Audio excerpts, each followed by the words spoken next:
The following review was recorded after getting a haircut that I kind of regret. Events occur in real time. Hey guys, welcome back to the channel. Today I'm going to be reviewing Season 2 of 24. So in Season 2, Jack Bauer and the CTU are tasked with preventing a Middle Eastern terrorist cell from detonating a bomb within Los Angeles. However, in true 24 fashion, things obviously get more complicated than that. So, if you've watched my Season 1 review, you'll know I really enjoyed that season. As for Season 2, I honestly thought it was better than Season 1. Whereas Season 1 established the show's formula, Season 2 definitely refined it. So let's get into it.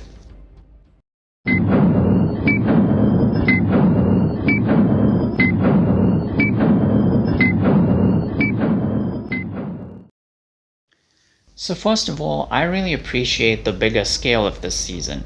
As a result, the stakes are heightened and the tension is much more cutting edge than Season 1, especially since the writers had actually planned all 24 episodes in advance this time around. This is also where the show started to get very controversial for two reasons: its depiction of Muslims and its use of torture. As far as its depiction of Muslims is concerned, I can understand people accusing this season in particular for its Islamophobic undertones. But I would argue that the show wasn't really trying to be Islamophobic, it was just trying to accurately represent Islamic terrorism for what it was, as well as the general Islamophobia among the American public to a certain degree, and I think it depicted that pretty well. Plus, by the end of the season, everything will come together and finally make sense. The other thing is the use of torture for interrogation purposes, whether such acts are committed by Jack Bauer or by someone else. I know for some people it definitely made for unpleasant viewing, but personally I didn't mind it. As I've mentioned before, countries like the United States were a little bit more conservative back in the 2000s, so this particular topic doesn't surprise me in the slightest. But I'm not gonna lie.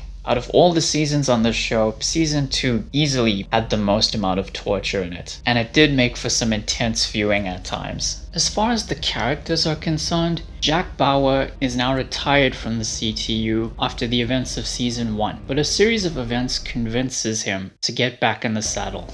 Tony Almeida is now the second in command at CTU and is reluctant to have any attachments to anybody after Season 1 until a certain person comes along and changes his mind. George Mason had a good character arc this season. You know, he started out not wanting to have anything to do with the CTU's objective, that being to find and locate the bomb hidden in Los Angeles, and to just bail on them altogether, to eventually having a change of heart for reasons that are understandable yet bittersweet, and Xander Buckley's performance was fantastic. David Palmer is now the President of the United States, and while doing his bit in finding and locating the bomb, he is also threatened by an inside conspiracy to have him removed from office under the provisions of the 25th Amendment. This season also introduces Michelle Desler, a new member of the CTU, who is tasked with following leads and gathering as much information as possible. And of course, Kate Warner, a woman whose brother-in-law-to-be may be connected to the terrorist group responsible for planting the bomb.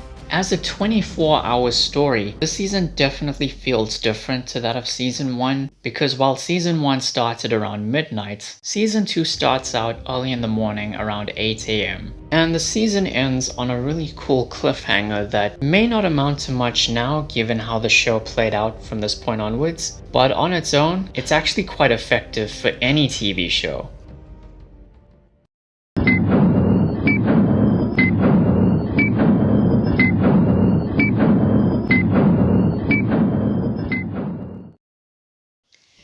Now, there's only one problem I have with Season 2, and it has to do with the one character I haven't spoken about yet, and that's Kim Bauer. You see, Kim starts out innocently enough by having to protect a young girl from her abusive father, but things get ridiculous the more and more we come back to this subplot, and aside from enabling her to reconnect with Jack, it doesn't really contribute anything to the plot. It's like the writers had no idea what to do with her, and they said, let's just do this and that, and yeah, it just didn't really work for me, as I know it didn't for a lot of other people. But hey, at least we have the iconic cougar scene, which is the show basically poking fun at itself for having a bad subplot.